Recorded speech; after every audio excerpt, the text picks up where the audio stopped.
Still not well, Pierre? Who could be well after 4 years of experimenting in an old drafty shed? The 4 years in that shed were a holiday compared to 4 weeks of dodging reporters. Well, I can't do anything to make you less popular, but as for a new laboratory, we'd like you to join us here at the Sorbonne as a professor of physics. And I at least expected a little smile. I'm sorry, it's just...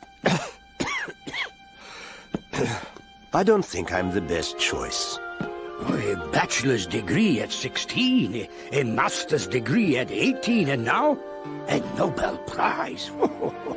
Who could be a better choice than Pierre Curie, Marie Curie. But your wife is a woman. My wife is a scientist, Professor Bouty. One who has changed the world. I think you're exaggerating, Pierre. Marie was just your assistant. Not at all. If anything, I assisted her. There's never been a woman professor at the Sorbonne, Pierre, or anywhere in Europe. It's just not done. Marie has been doing what women have never done all her life. You can't expect a tender-hearted woman to teach a classroom of independent young men. If you'll allow me a few minutes, I will convince you without question that no one is more qualified for the post of professor than Marie Sklodowska-Curie. To be a professor at the Sorbonne, one must have some natural brilliance. Agreed? Of course. Absolutely. Marie has always shown brilliance, even as a little girl in Poland. Her country was ruled by Russia, so everyone was forced to learn the Russian language. Gipta, Dria, Drev. Oh, Papa, it's too hard. Just 10 more minutes, Bronya. I'll never get it. Then you'll never be a doctor.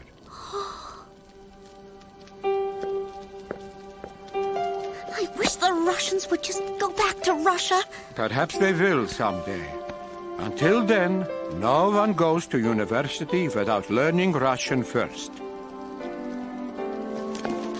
Drev, nie, vo, ca, tsar, Tsaritsa. It means queen. My teacher read this poem in class yesterday.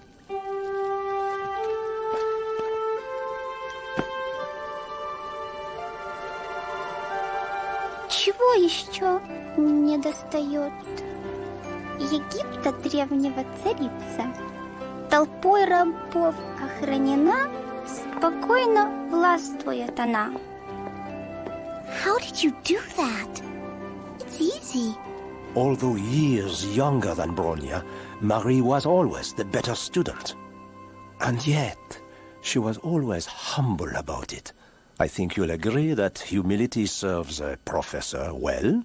Oh, there's nothing worse than an arrogant professor.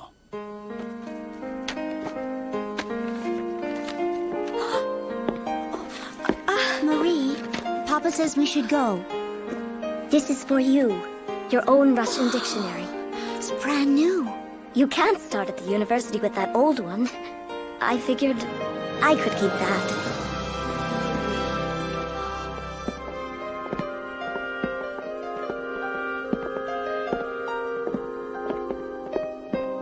Come, Marie.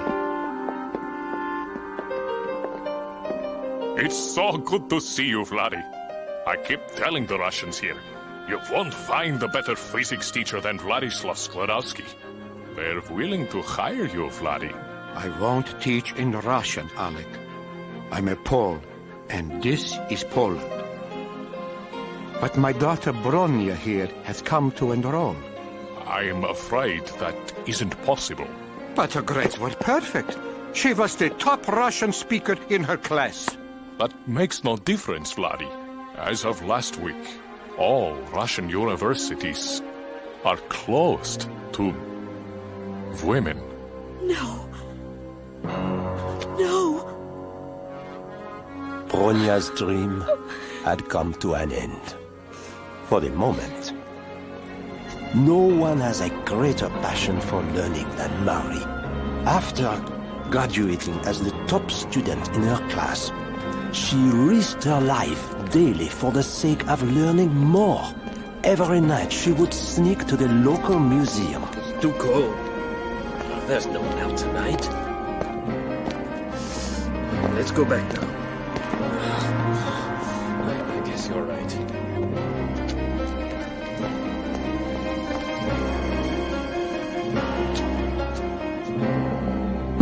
It wasn't just a museum, of course. It was also a secret university where everything was taught in Polish. Pierre, no one doubts that Marie has a passion for science or that she is kind, but it takes more than this. I've only just begun, Professor Lippmann. You accuse her of being tender-hearted, Professor Bouty. All students should have a professor with a heart like hers. She cares more about the dreams of others than she does her very own. Her sister Bronia could tell you about that.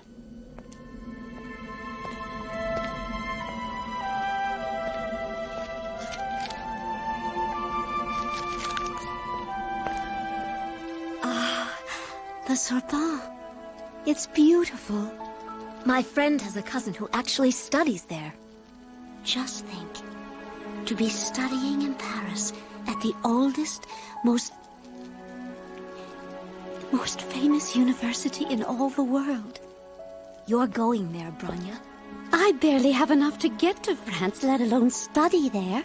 Not if we put our money together. I've taken a job as a governess. It's far away, but it pays 500 rubles a year. Marie, you... Let me finish. If we save everything we can, you should be able to leave next year. While you're studying in Paris, I'll keep working here, sending you the money you need to keep going. When you've become a doctor, it'll be my turn to go.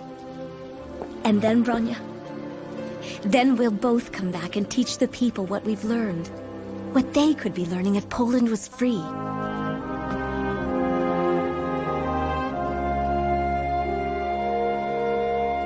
You should go first. You're the gifted one. No. You've waited the longest. But my studies will take 5 years. And I will miss you every day of every year.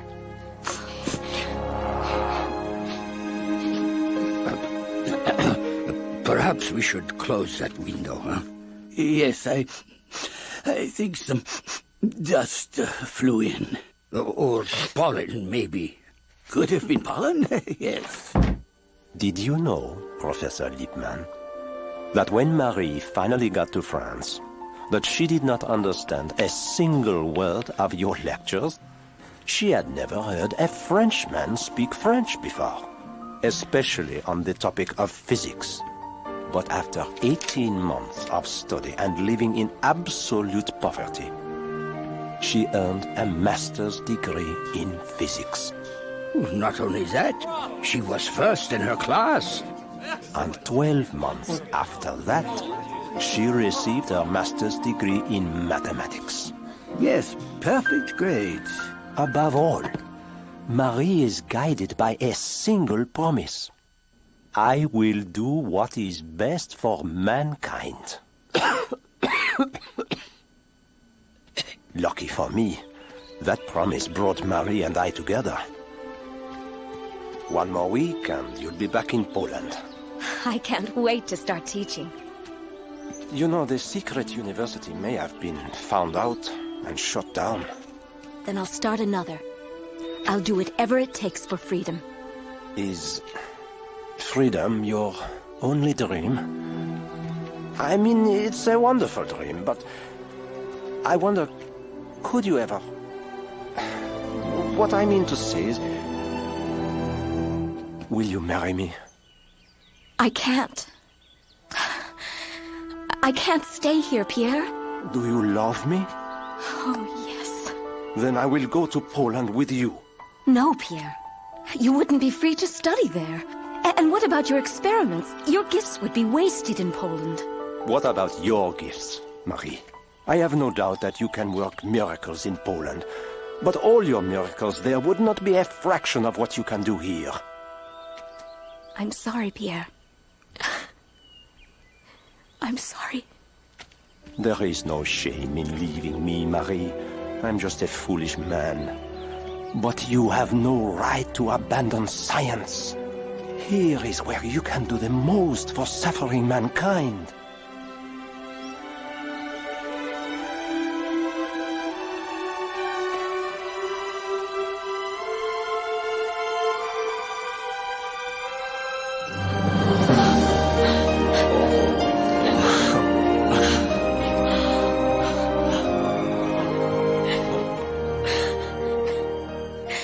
I'll never leave you.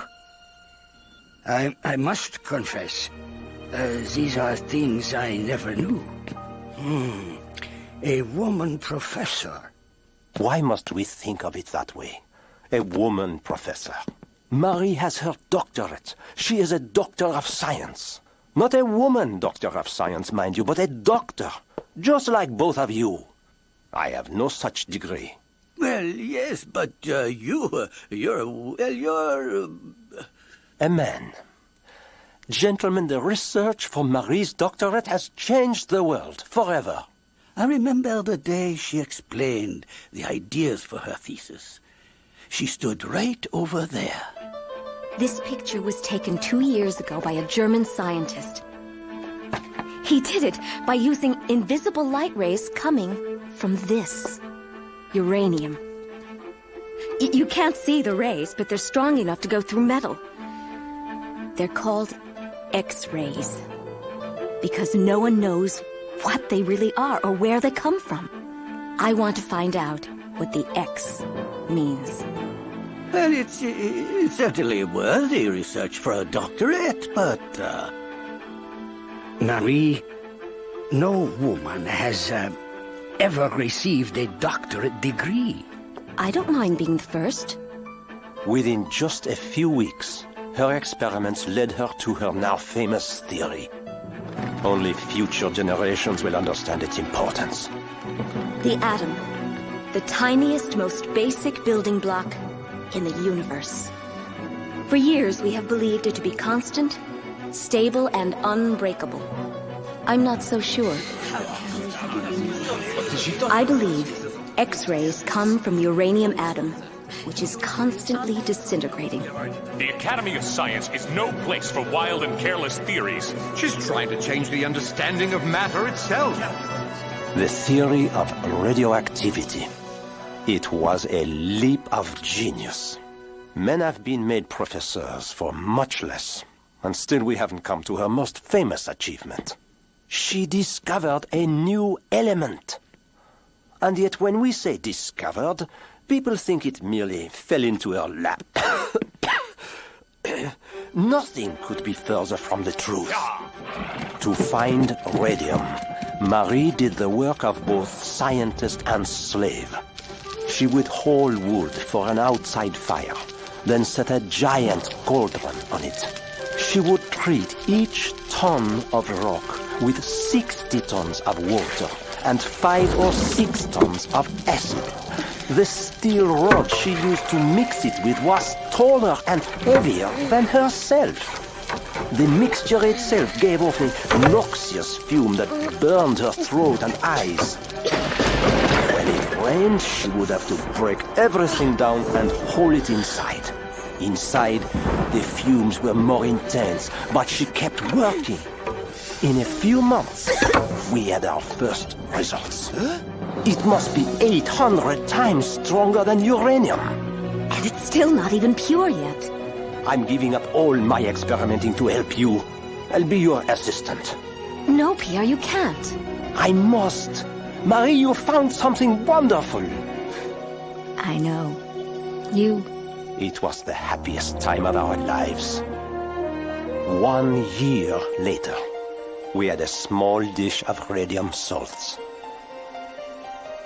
But it took Marie 3 more years of dissolving rock before she could purify 1/2 a gram of radium.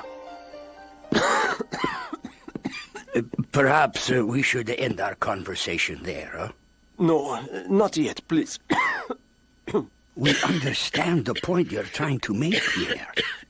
You can't understand unless you hear this last part, please. The true test of Marie's devotion to science and mankind came after the value of radium was discovered. Something wrong? The Americans have heard that radium kills cancer. They want all the information they can get. Let's send it right away, then. I was just about to. Then I thought we'd better talk. The whole world wants to know the secret of radium. We have a choice to make.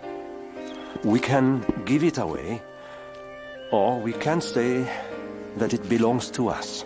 If someone wanted it, they'd have to buy it from us. I never thought the secret of radium belonged to us. Neither did I. But we must understand this. Once this letter is sent, there's no turning back. We are choosing poverty over wealth. If radium has the power to help those who suffer, then there's no other choice but to give it away. You know the rest of the story. She received her doctorate, and 3 months after that, the Nobel Prize. The first woman to do either one. If honors make a professor, gentlemen, then Marie is most worthy.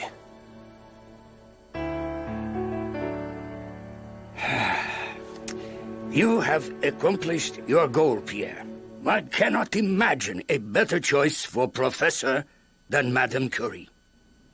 Nevertheless, I'm afraid a compromise is the best we can do. I will be your chief assistant? I'm sorry, Marie. Sorry? It's the greatest thing that could ever happen. But you deserve better, Marie. I came from a place where I was not allowed to learn. And now I will be the chief assistant to Professor Curie at the Sorbonne? No one deserves better than that.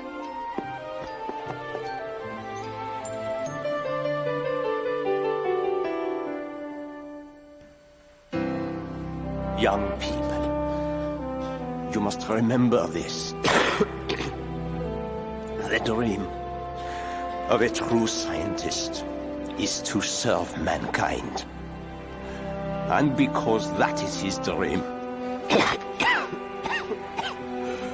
he must take this vow. That no matter what,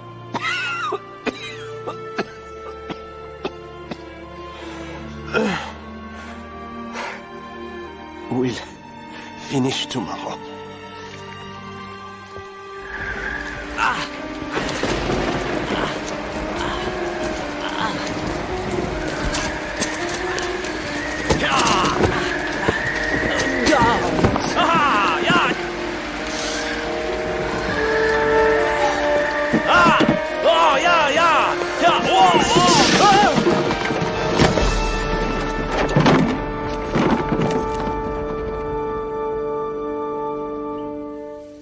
We're about to begin a new year at the Sorbonne. Finding a professor to replace Pierre has not been easy. The truth is, Marie, no one is qualified. No one except you. We would like you to join us as a professor of physics. Thank you. But no. We're sorry for not choosing you before, Marie. It has nothing to do with that, Professor Bouty. Without Pierre, science no longer interests me.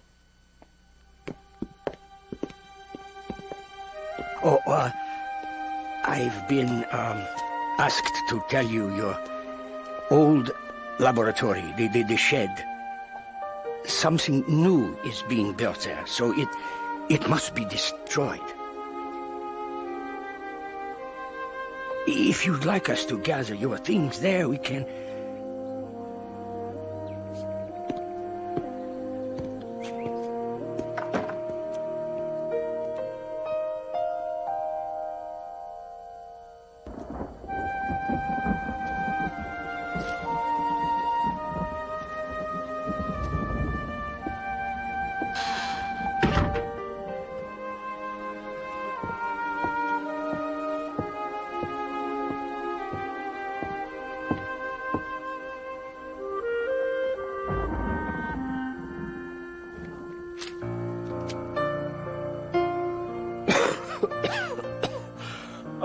This drafty shit. Please, Pierre, go home and I'll call for the doctor.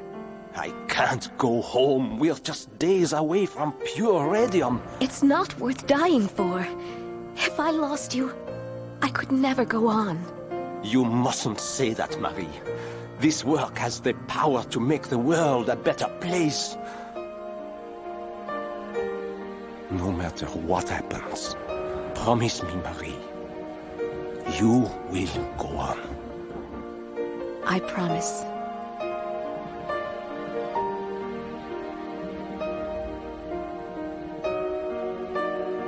I promise.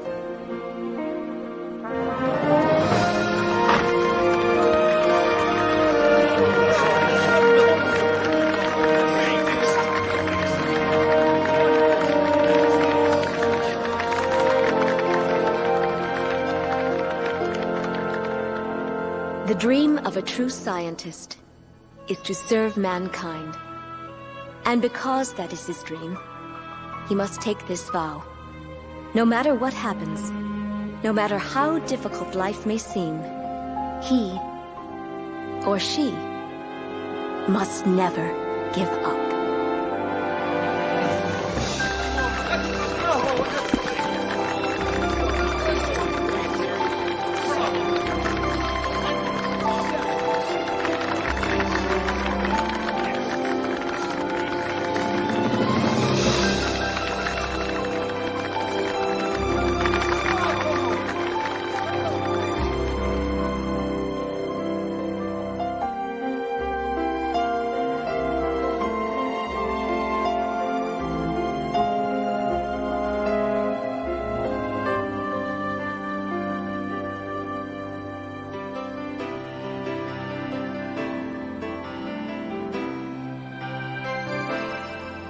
There's a fire that burns within the heart of every man. A light to share, a kiss so rare, so give it when you can. The road is long, the price is high, and each must find a way to share the gift by giving it away. So give up the glory, but never the fight, and give